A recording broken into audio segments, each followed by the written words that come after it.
nós a oração, saiu ao nosso encontro uma jovem que tinha um espírito de adivinhação, e ela adivinhava e dava grande lucro aos seus senhores. Esta seguiu a Paulo, e quando nos via caminhando, dizia: esses homens que anunciam o evangelho da salvação são servos do Deus Altíssimo. E ela fez isso por muitos dias, mas Paulo, perturbado. O que é que diz aí na sua Bíblia?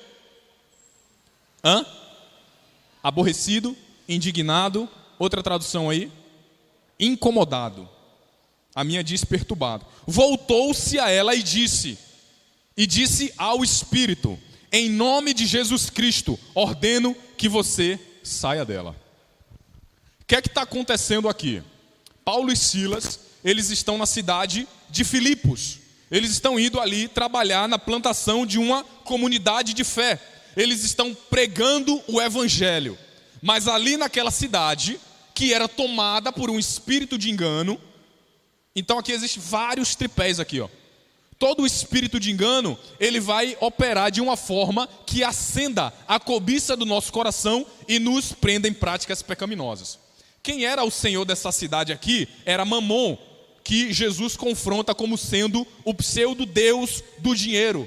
Então a estrutura econômica dessa cidade, ela estava submetida a uma potestade. Cara, que absurdo. Então o que é que está acontecendo aqui? Ela fala verdades de Deus sobre homens de Deus.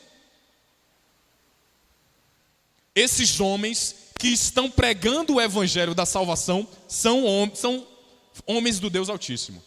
Só que o que foi gerado no espírito de Paulo quando ele ouviu essa mensagem? O cara ficou, qual é a tradução? Perturbado, incomodado, inquieto.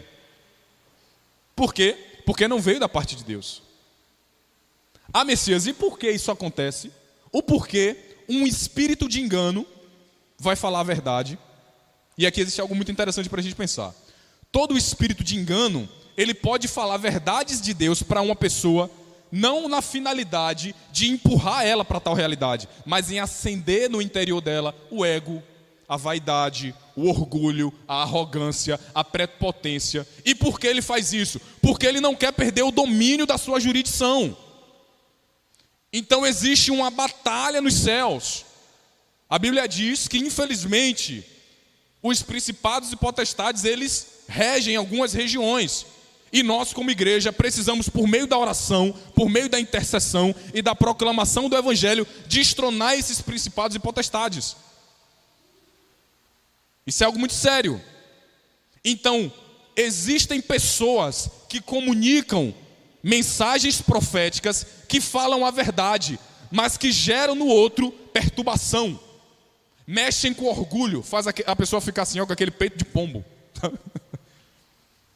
Inflamando o ego dela. E quando isso acontece, essa pessoa, ela está submetida à influência de um espírito de engano. Por isso que Paulo vem e diz o seguinte, isso é algo fantástico. Paulo diz, ó, em nome de Jesus Cristo, espírito de adivinhação, saia dela. O episódio que acontece depois é que a estrutura completa daquela cidade é alterada. Por quê? Porque um espírito de engano foi destronado das regiões celestiais. Ele foi expulso de uma região. E, consequentemente, aquela região, ela agora consegue receber o evangelho de Deus por meio de Paulo e de Silas, de forma tão intensiva que ali agora é gerada uma comunidade de fé. Olha que coisa incrível. Deu para entender?